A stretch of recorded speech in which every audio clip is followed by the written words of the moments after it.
खुशामदीद दोस्तों, 21 नवंबर 2007 रात के तकरीबन 10 बजे योन सियो ली, जो कि 27 साल की एक ह्यूमन राइट्स थी, अपने अपार्टमेंट से निकलकर किचन की तरफ जाती हैं। इसकी डेली सिंपल रूटीन थी कि सुबह को काम पर जाना और शाम को वापस आना और चुपके से लेट नाइट टीवी देखना। असल में बात क्या है दोस्तों कि नॉर्थ कोरिया में लेट नाइट जागना और टीवी देखना अलाउड नहीं होता था। अगर कोई भी ऐसा करता था तो उसे पॉलिटिकल क्राइम की सजा दी जाती थी और इसकी सजा एक ही होती थी, इसे या तो गोली मार दो या फिर इसे सीधा लेबर कैंप में डाल दो। साल 1995 जब ह्योन सियो एक 15 साल की हो चुकी थी तो इसके फादर को इलीगल ट्रेड और करप्शन के केस में अरेस्ट कर लिया जाता है और इसकी वहीं पर ही डेथ हो जाती है। इसके फादर की डेथ की जो रीज़न थी वो बहुत ही शॉकिंग थी, जिसकी हम आगे वीडियो में बात करेंगे। लेकिन इसकी डेथ के बाद इनकी फाइनेंशियल हालत बहुत ही वीक हो चुकी थी और इसी वजह से इसकी मां को ब्लैक मार्केट में काम करना पड़ता है ताकि ये अपनी फाइनेंशियल हालत को बेहतर बना सके। फिर आता है 1997 जब ह्योन सियो ली एक 17 साल की हो चुकी थी और इसके मन में एक ख्याल आता है, एक ख्याल आज़ादी का।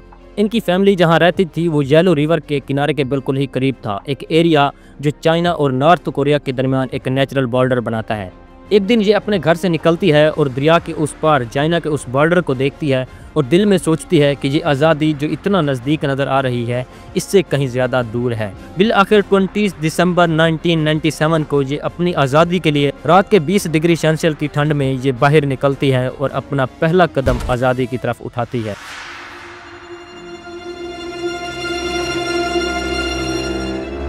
इसे मालूम नहीं था कि इसका उठाया गया ये पहला कदम इसके 7 साल लंबे सफ़र की शुरुआत होने वाला है। चांस की बात है कि ये बॉर्डर गार्ड से बचते हुए किसी तरह से नॉर्थ कोरिया से चाइना पहुंच जाती है और फिर वहां से साउथ कोरिया, और इसी वजह से इसकी कहानी दुनिया को पता चल पाती है।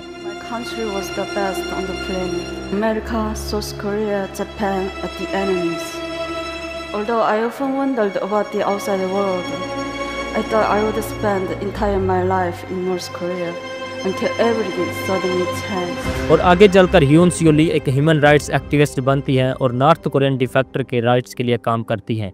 इसे जिंदा रहने के लिए अपनी आइडेंटिटी को 7 बार छुपाना पड़ता है ताकि इसकी हकीकत किसी पर आश्कार ना हो जाए, और इसीलिए ये अपनी कहानी पर एक फेमस बुक लिखती हैं, the girl with 7 name escape from north Korea. Hyeon सियो जैसी सर्वाइवल की कहानी पर आइए देखते हैं नॉर्थ कोरिया में लोगों की डेली लाइफ कैसी गुजरती है और इस कहानी को समझते हैं फिर से शुरू से।